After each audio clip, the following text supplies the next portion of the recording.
अपनी भाषा पर संयम रखिए, तरीके से बोलिए और मुझे मेरा काम मत सिखाइए। बिना अवसर दिए मुझे। हाँ ठीक है, अवसर दे रहे हैं, आराम से शहजाद जी। मैं हूँ यासर मलिक। राहुल गांधी के लिए भी जो शब्द शहजाद पूनावाला ने इस्तेमाल किया, ये दोनों ही आपत्तिजनक शब्द है। पर अंजना जी, मैं आपसे व्यक्तिगत रूप से माफी मांगता हूं क्योंकि और आप देख रहे हैं अपना YouTube चैनल YS3 न्यूज। थे सरेंडर कहूंगा, फेंकू कहूंगा, कुछ भी कहूंगा तो सब पूरे देश समझ जाते हैं कि अगर झूठा पीएम कहा तो किसके लिए कहा। जिस अमेरिका, जिस डोनाल्ड ट्रंप की इतनी वकालत होती थी, वो डोनाल्ड ट्रंप 25% टैरिफ की धमकी देते देते वहां तक पहुंच चुका है। ऐसे में अब क्या करेगा?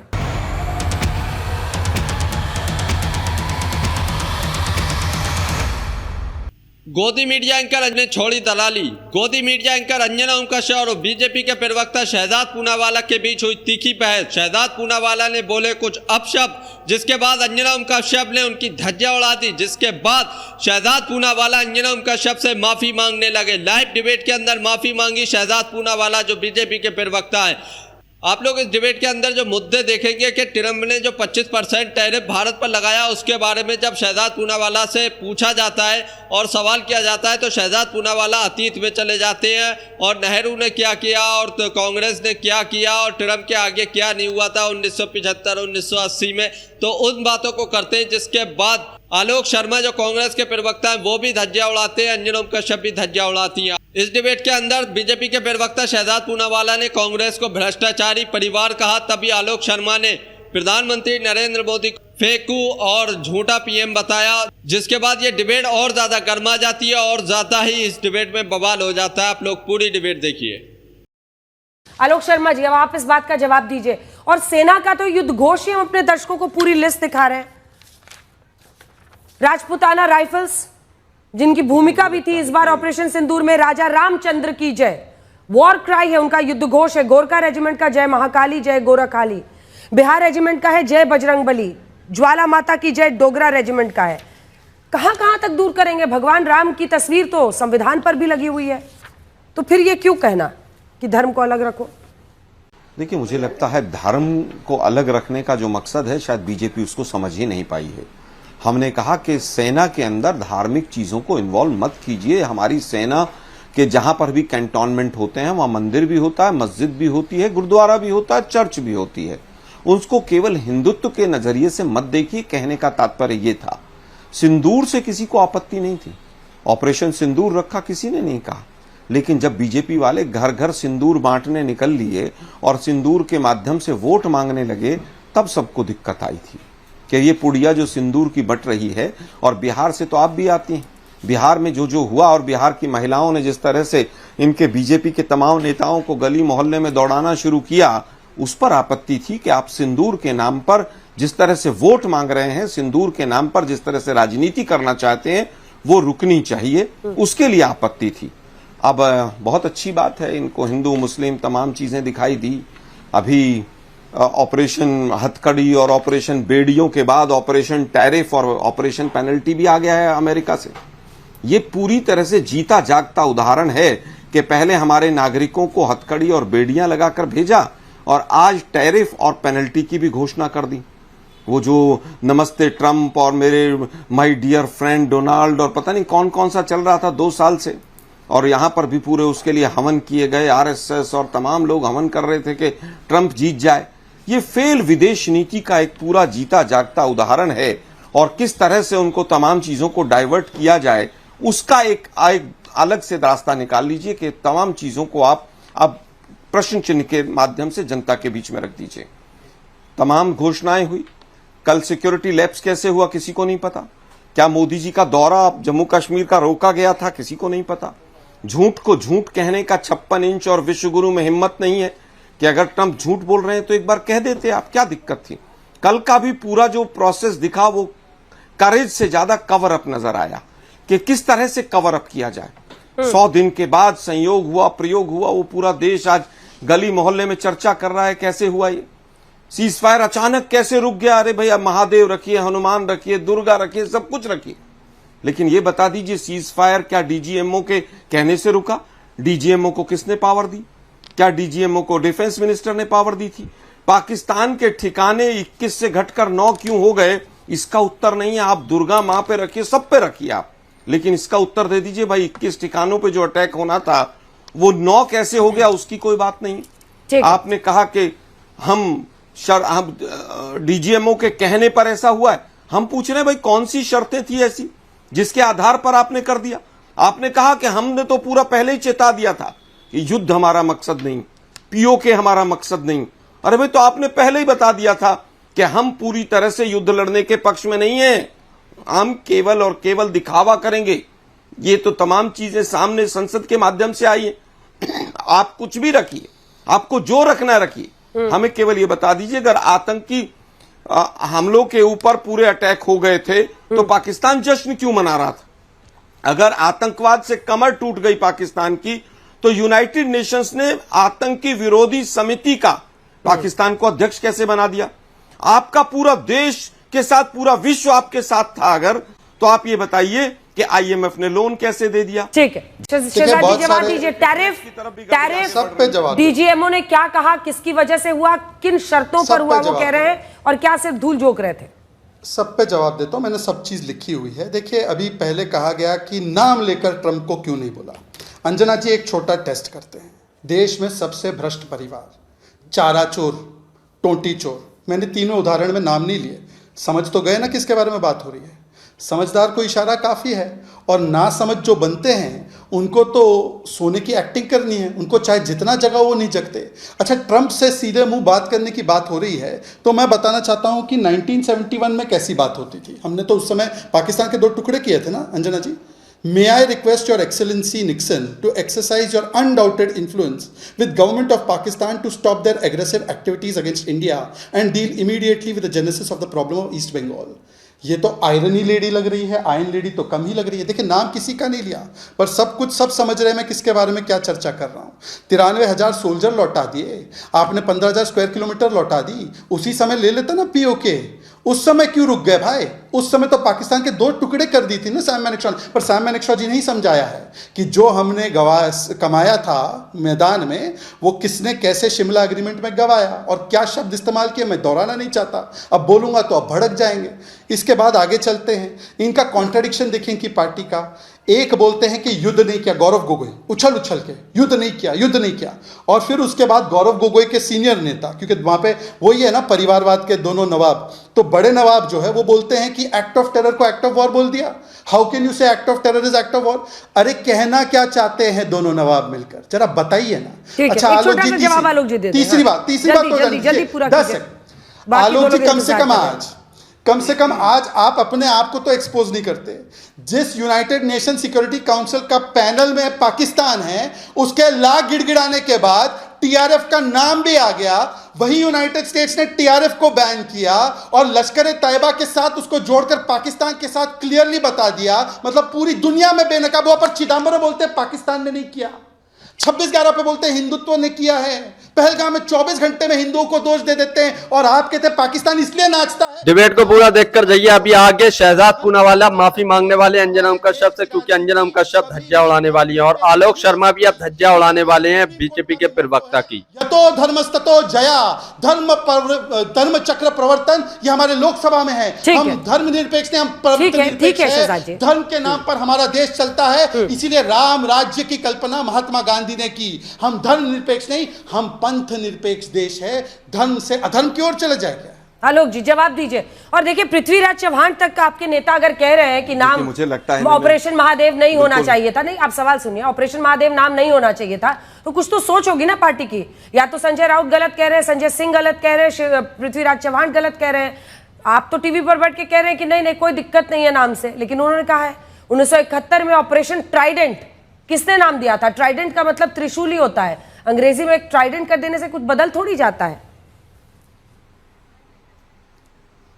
देखिए, मैंने तो स्वयं कहा कि पूरे नाम होने चाहिए, और जो भी धर्मों के हमारे जो भी तमाम हमारे यहाँ पर धर्म हैं, उनके जो भी अच्छे धर्म प्रतीक हैं, और जहां पर भी विजय की बात आती है, सभी धर्म प्रतीकों को इस्तेमाल किया जाना चाहिए। उसमें कहीं कोई मुझे आपत्ति नजर नहीं आती है, और पहले भी किए गए हैं और आगे भी किए जाएंगे। लेकिन दुर्भाग्य इस बात का है कि जब तमाम जो चीजें हैं सेना की, उनको जब आप धर्म के नजरिए से देखेंगे, और बीजेपी के प्रवक्ता ने तो साफ ही कह दिया कि हमारे यहां पर धर्मनिरपेक्ष राजनीति हो ही नहीं सकती है, तो इनसे ज्यादा कुछ और कह नहीं सकते, वो इनके जो जहन में है वो इनके मुख से आ गया है। मैं तो सीधा सीधा सवाल पूछ रहा हूं कि भाई किस तरह से चीन 80% जो हथियार पाकिस्तान को दे रहा था उसको आपने वीजा, ऑपरेशन सिंदूर चल रहा है और आपने उनके नागरिकों को वीजा देना शुरू कर दिया, उसका कोई उत्तर नहीं। आपने एक सवाल टैरिफ और पेनल्टी पर पूछा, उस पर एक शब्द नहीं बोलेंगे। अमेरिका से बहुत डरते हैं ये। अगर ट्रंप का नाम ले लेते मोदी जी कि ट्रंप झूठ बोल रहा है तो ये टैरिफ और बढ़ जाता, कहीं ना कहीं वो और सच बोलता, जैसा कि राहुल गांधी जी ने कहा है, वो इनकी और पोल पट्टी खोल देता। इसलिए डरते हैं, सरेंडर करते हैं ट्रंप के सामने, इसलिए कुछ नहीं बोलते हैं। अब मैंने सरेंडर शब्द बोला तो पूरा देश समझ गया आज तक के दर्शक मैं किसके लिए बोल रहा हूं। जैसा कि अभी के शहजाद जी कह रहे थे, सरेंडर कहूंगा, फेंकू कहूंगा, कुछ भी कहूंगा तो सब पूरे देश समझ जाते हैं कि अगर झूठा पीएम कहा तो किसके लिए कहा। लेकिन आज का विषय वो नहीं। आज का विषय सीधा सीधा यह है कि क्या आतंकवाद समाप्त हो गया, क्या मकसद पूरा हो गया। अरे भाई मकसद अगर पूरा हो गया तो 21 से ठिकाने जो 9 हुए उसकी परमिशन किसने दी, ये पेपर लीक किसने किया। क्या फाइनेंस मिनिस्टर को प्रधानमंत्री मोदी ने फॉरेन मिनिस्टर को कहा कि आप उनको पहले ही फोन करके बता दीजिए, क्या कैबिनेट का फैसला था। कल रक्षा मंत्री महोदय ने, डिफेंस मिनिस्टर महोदय ने कहा कि हमने उनको बोल दिया था कि वी डोंट वांट एस्केलेशन। अरे भाई आप एस्केलेशन नहीं चाहते थे, आप युद्ध नहीं चाहते थे, आप पीओके नहीं लेना चाहते थे, तो 2024 में चिल्ला चिल्ला के क्यों कह रहे थे कि 6 महीने की मोदी जी की सरकार आ जाने दीजिए, 6 महीने में पीओके हमारा होगा। वोट तो इस बात पर मांग रहे थे आप, और उसके बाद फिर सरेंडर कर दिया। हमारी सेना बहादुरी के साथ लड़ रही थी, उसको नमन हम करते हैं पूरी तरह से। लेकिन उनको किसने कहा कि केवल मिलिट्री जगह पर करना है, रेस्ट्रिक्ट किसने किया।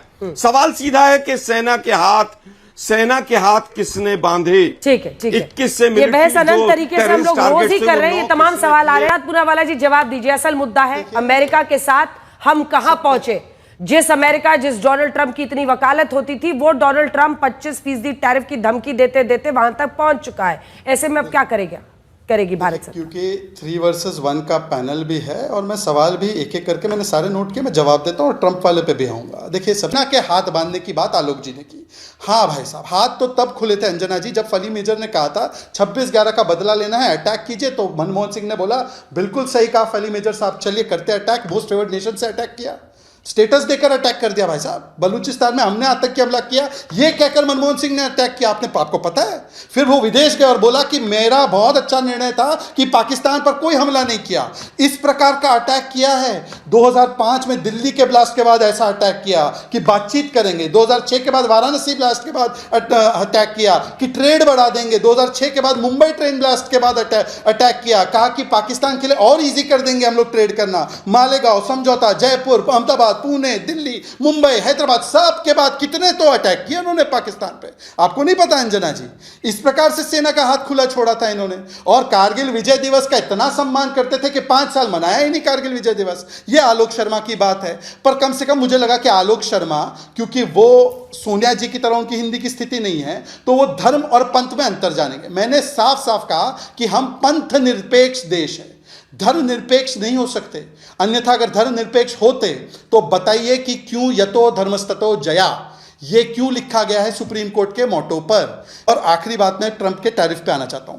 अंजना जी, ये ट्रंप वाला टैरिफ वाला जो मामला है, उन्होंने चाइना पर 145% का लगाया, उन्होंने ब्रिक्स के देशों पर लगाया, पर उन्होंने कनाडा जो उसका नेबर है उस पर भी लगाया, उन्होंने साउथ अफ्रीका पर भी लगाया, साउथ कोरिया पर भी लगाया, वियतनाम पर भी लगाया, जो उसके मित्र देश माने जाते हैं उन पर भी टैरिफ लगाया। तो क्या वो उनकी विदेश नीति फेल हुई इसलिए लगाया क्या? दूसरी बात मैं इनसे पूछना चाहता हूं कि ट्रंप ने टैरिफ लगाया, हम लोगों ने तो, या तो आप कह रहे हैं कि हम सकम हो गए और इसीलिए हम लोगों ने ये सरेंडर कर दिया। ट्रंप टैरिफ लगा रहा है ताकि हम ट्रेड डील करें, और लिख क्या रहा है ट्वीट में? लिख रहे हैं ट्रंप जी कि रशिया से तेल खरीद रहे हैं। रशिया से तेल हमने क्यों खरीदा? रशिया से तेल इसलिए खरीदा अंजना जी क्योंकि यूक्रेन रशिया के क्राइसिस में, कोविड के और बाकी क्राइसिस में जो तेल के दाम अंतर्राष्ट्रीय बाजार में बढ़े थे, हमारे भारत के नागरिकों को सस्ते दाम पर तेल उपलब्ध हो, इसलिए हमने तेल खरीदा। और हम अपने हितों को आगे रखते हैं, अपने देश के हितों को आगे रखते हैं, इसमें हमें कतई संकोच नहीं है। और मैं आपको एक और बात बता दूं, अगर रशिया से तेल नहीं खरीदते, हमारा पहले डिपेंडेंस ऑन ईरान 60, 70, 80% था, आज 25% है। हम लोग ज्यादा तेल रशिया से खरीदते। अभी ईरान और इजराइल का कॉन्फ्लिक्ट हुआ, तेल के दाम बढ़े, हमारी जनता को उससे सेव किया हमने। और केवल हमारी जनता नहीं, हमारा तेल यूरोप ने खरीदा। यूरोप का इन्फ्लेशन और पूरी दुनिया का इन्फ्लेशन हमारी वजह से कम हुआ। तो इसीलिए मुझे लगता है कि जो नरेंद्र मोदी जी ने काम किया, उन्होंने अपने देश के हितों को। वापस इस मुद्दे पर आते हुए, डोनाल्ड ट्रंप ने चीन से लेकर हर देश पर किस तरह के टैरिफ्स लगाए हैं, उसकी पूरी लिस्ट आपको जरूर पता होगी। अब सवाल तो इस बात का भी है ना कि अब तक आतंकी हमला होने के बाद भारत ने कब न्यूक्लियर पावर्ड पाकिस्तान पर हमला किया था? हमारी सेना ने किया, लेकिन यह बोलने में आपको परेशानी होती है। और जितने सवाल उनके थे उसका भी जवाब दीजिए। नहीं, हमें कहां परेशानी होती है? नहीं, हमें कहां परेशानी होती है? तो सरकार को परेशानी हो रही है। सरकार तो कह रही है हमने युद्ध किया ही नहीं। आप क्यों कह रहे हैं युद्ध किया? डिफेंस मिनिस्टर संसद में खड़े होकर कह रहे हैं कि हमने मिलिट्री एक भी जगह पर ठिकाने पर अटैक नहीं किया, और आप कह रही हैं कि उन्होंने अटैक किया है। पहले तारतम्य बैठा लीजिए। गलत आप कह रहे हैं, तारतम्य बैठा हुआ है, आपकी जानकारी का अभाव है। आपको फिर से बता दूं, गृह मंत्री से लेकर रक्षा मंत्री राजनाथ सिंह, एस जयशंकर, सभी ने उन 9 ठिकानों को गिनाया है देश की संसद में, जो कि सैन्य ठिकाने थे पाकिस्तान के। और मैंने युद्ध शब्द नहीं बोला, मैंने बोला कि मिलिट्री ऑपरेशंस। मैंने यही कहा कि भारत ने जो किया है, भारत की फौज ने किया है। कब हमने हमला किया था बोला। एक तो अपना सवाल सुनने की जो क्षमता है वो ठीक से रखिए खोलकर, फिर सवाल का जवाब दीजिए। कई बार यूपीए शासन में भी आतंकी हमले हुए। कब भारत ने न्यूक्लियर पावर्ड पाकिस्तान के सैन्य ठिकानों पर हमला किया था? देखिए, मुझे लगता है कि सैन्य ठिकानों पर तो अभी भी हमला नहीं हुआ है। अभी हुआ है क्या हमला? अगर हुआ हो तो मैं इस सवाल का भी जवाब दे देता हूं। क्या सैन्य ठिकानों पर हमला हुआ है, हाँ या ना? मैं आप बता दीजिए। बिल्कुल हुआ है। मैंने सैन्य ठिकानों पर हुआ है, सैन्य ठिकानों पर ही हुआ है। पूरी लिस्ट आपको बता देते हैं, ग्राफिक्स में लिख कर भी दिखा देंगे। मुझे नहीं लगता कि सैन्य ठिकानों पर ही हुई है। सरगोधा क्या है? सरगोधा में क्या है? सरगोधा में क्या है बताइए ना। सुनिए ना, नूर खान एयरबेस क्या है? उससे पहले अरे सुनिए ना, क्या आप सवाल, जब आप उल्टा सवाल करने लगते हैं तो आपको सुनना पड़ेगा ना। सरगोधा में क्या है? नूर खान एयरबेस में क्या है बताइए। आप सुन लीजिए ना। इससे पहले सर्जिकल स्ट्राइक भी हुई है, आर्मी ठिकानों पर भी अटैक हुए हैं, लेकिन दुर्भाग्य यह है कि इतनी कमजोर सरकार नहीं आई जो फौज के पीछे छुप जाती हो। मेरे उत्तर में सब कुछ आ गया है। अब सवाल यह आता है कि हमारी विदेश नीति हमारी सरकार चला रही है या ट्रंप चला रहा है। हम रशिया से तेल लें, चीन से कुछ डील करें, किसी से कुछ भी करें, उसके ऊपर हमारी कमजोर सरकार इतनी है कि ट्रंप हमारे ऊपर सारे फैसले लेंगे। सीज फायर का ऐलान हमारी सरकार से पहले ट्रंप कर देंगे और आधा घंटे बाद सीज फायर हो जाएगा। इस बात से पता चलता है कि ट्रंप या मोदी जी में से कोई एक झूठ बोल रहा है। अब बात आती है कि जो ये पहलगांव का जो टेररिस्ट अटैक हुआ, इसका जिम्मेदार कौन है? इससे भाग नहीं सकती सरकार। हाथ किसने बांधे? किसका आदेश था कि मिलिट्री ठिकानों पर कोई अटैक नहीं करेगा? ये किसका आदेश था? ये देश जानना चाहता है। डीजीएमओ डिबेट को आप पूरा देखिए। शहजाद पूनावाला, अंजना ओम कश्यप और आलोक शर्मा, तीनों के बीच में अब तगड़ी बहस होने वाली है और शहजाद पूनावाला माफी मांगने वाले हैं। कम किसने की कि आपको युद्ध नहीं करना है, केवल इतना अटैक करना है? मैं फिर पूछना चाहता हूं, क्रिकेट के मैच की परमिशन क्या फेंकू ने दी है? क्योंकि आपने उस शब्द को नहीं रोका, इसलिए मैं फेंकू इस्तेमाल कर रहा हूं। नहीं, आप लोग खूब कीजिए। आप दोनों का स्तर दिख रहा है। आपने पहले ये शब्द इस्तेमाल किया देश के प्रधानमंत्री के लिए, आवाज नीचे कीजिए, देश के प्रधानमंत्री के लिए, और फिर राहुल गांधी के लिए भी जो शब्द शहजाद पूनावाला ने इस्तेमाल किया, ये दोनों ही आपत्तिजनक शब्द है। और आप लोग जो ये खेल खेलते हैं ना, सोचते हैं कि हम अपशब्द बोलकर अपने पार्टी में मार्क्स स्कोर कर लेंगे। मुझे लगता है कि दोनों के ही जो भी मीडिया प्रभारी हैं, उनको ये देखना चाहिए कि अगर उनके प्रवक्ता दूसरी पार्टी के नेता के लिए अपशब्द बोलते हैं तो फिर वो क्या होता है। एक ऐसा गेम बन जाता है जिसमें एक दूसरे पर गाली गलौज की स्थिति आ जाती है, और ये बहुत अशोभनीय है, बहुत अशोभनीय है। और इसमें शहजाद जी, आपने भी बोला है शुरुआत, लेकिन इस शब्द के साथ आपने किया था। आलोक जी, दोनों बोल रहे हैं, अब अपनी बात पूरी कीजिए। देखिए, मुझे नहीं, मैंने फेंकू शब्द इस्तेमाल नहीं किया था। उन्होंने भ्रष्टाचारी परिवार कहा था। कौन है भ्रष्टाचारी परिवार? आपको वहीं रोक देना चाहिए था। क्या भ्रष्टाचार प्रूव हो गया किसी के ऊपर? चलिए अपना काम कीजिए, आप अपना काम कीजिए, अपना काम कीजिए, अपना काम कीजिए, दूसरे का काम मत सिखाइए। 4000, हाँ, बोलिए। फिर वही प्रॉब्लम है आपको रोकना चाहिए था। मैं इतना कह रहा हूं, मैं कह सकता नहीं, हूं, और मैं फिर कह रहा हूं आपको रोकना चाहिए। आपको भी रुकना चाहिए जब आप अपशब्द बोलते किलोमीटर हैं। तक हमारी जमीन को कब्जा कर बैठ गया मोदी जी। नहीं, मुझे भी रोकते फिर आप। अगर मैं शुरुआत करता तो मुझे रोक देते। नहीं, आपने भी शुरुआत किया, आप दोनों ने किया है। और मैं एक बार फिर से आवाज नीचे कीजिए, आवाज नीचे कीजिए। अगर आप यहाँ पर सिखाने आए हैं तो कम से कम मुझे इस जीवन में तो आलोक शर्मा से सीखने की जरूरत नहीं है। मैं पुनः बोल रही हूं, इस टॉपिक को खींच पर हायर ब्राउनी पॉइंट अर्न करने के लिए अगर आप टीवी पर आते हैं तो इसकी जरूरत हमें नहीं है। मैं फिर से आपको कह रही हूं, अपनी भाषा पर संयम रखिए, तरीके से बोलिए और मुझे मेरा काम मत सिखाइए, अपने काम को बेहतर तरीके से कीजिए। बोलिए। बिना अवसर दिए मुझे। हाँ ठीक है, अवसर दे रहे हैं, आराम से शहजाद जी दे रहे हैं, उनसे पूछ रही मैं। हाँ, एक सेकंड पहले तो इस पूरी चर्चा की शुरुआत तब हुई कि नाम नहीं लिया इसका मतलब संदेश नहीं पहुंचा, तो मैंने 2-3 उदाहरण दिए। मैंने किसी का नाम नहीं लिया था पहले राउंड में, उसके बाद किसी ने व्यक्तिगत होकर टिप्पणी की, तब भी मैं विचलित नहीं हुआ, कुछ नहीं बोला। जो लोग साइकोपैथ और कावड़ बोलते प्रधानमंत्री को, देश के नाम को घाना, एशिया के नाम के देशों को अलग अलग नाम से पुकारते हैं, उनसे तो कम से कम मुझे सर्टिफिकेट नहीं चाहिए। और मैंने किसी के नाम को जोड़ते किसी से नहीं बोला है, मैंने सिर्फ इतना बोला कि नाम लिए बिना भी इशारे में बातें पहुंच जाती है, और मैंने एक भी असंसदीय शब्द नहीं बोला। अब टॉपिक पे आते हैं। पर अंजना जी, मैं आपसे व्यक्तिगत रूप से माफी मांगता हूं, क्योंकि मैं आपके शो को और आपको बहुत सम्मान देता हूं। अगर आपको फिर भी लगता है मैं गलती लायक हूं तो मैं दोस्तों, आप लोगों ने ये पूरी डिबेट देखी, आप लोग इस डिबेट के बारे में क्या कहते हैं, इस पर अपनी राय जरूर देकर जाइए। जैसा कि आप लोग जानते ही हैं कि बीजेपी के प्रवक्ता, नेता या किसी से भी जब कोई सवाल पूछा जाता है, प्रेजेंट में जो सवाल होते हैं शिक्षा, महंगाई, बेरोजगारी और जो एसएससी के पेपर लीक हो रहे हैं और जो टीचरों को सताया जा रहा है, और जो ट्रंप ने भारत सरकार पर 25% टैरिफ लगाया है, और जो ऑपरेशन सिंदूर हो या किसी भी चीज़ पर जब सवाल पूछा जाता है तो प्रेजेंट में जवाब देने के बजाय वो अतीत में चले जाते हैं। यही इनका काम रहता है। और इस डिबेट के अंदर भी आप लोगों ने देखा, जब इनसे जो सवाल पूछा गया कि डोनाल्ड ट्रंप के लिए माय फ्रेंड डोनाल्ड ट्रंप और नमस्ते ट्रंप और जने या हाउडी ट्रंप और इस तरीके की जब भारत में पूरा कैंपेन चलाया गया कि अब की बार ट्रंप सरकार और अपना दोस्त बताया गया, तो उसी दोस्त ने 25% टैरिफ लगा दिया। जब इस बात पर सवाल बीजेपी के प्रवक्ता से किया जाता है तो बीजेपी के प्रवक्ता जवाब देने की बजाय कहाँ अतीत में चले जाते हैं, पुरानी बातों को ले आते हैं, हिंदू मुसलमान करने लगते हैं, जैसा इस डिबेट में किया। तो उसके बाद आलोक शर्मा ने उनकी धज्जा उड़ाई।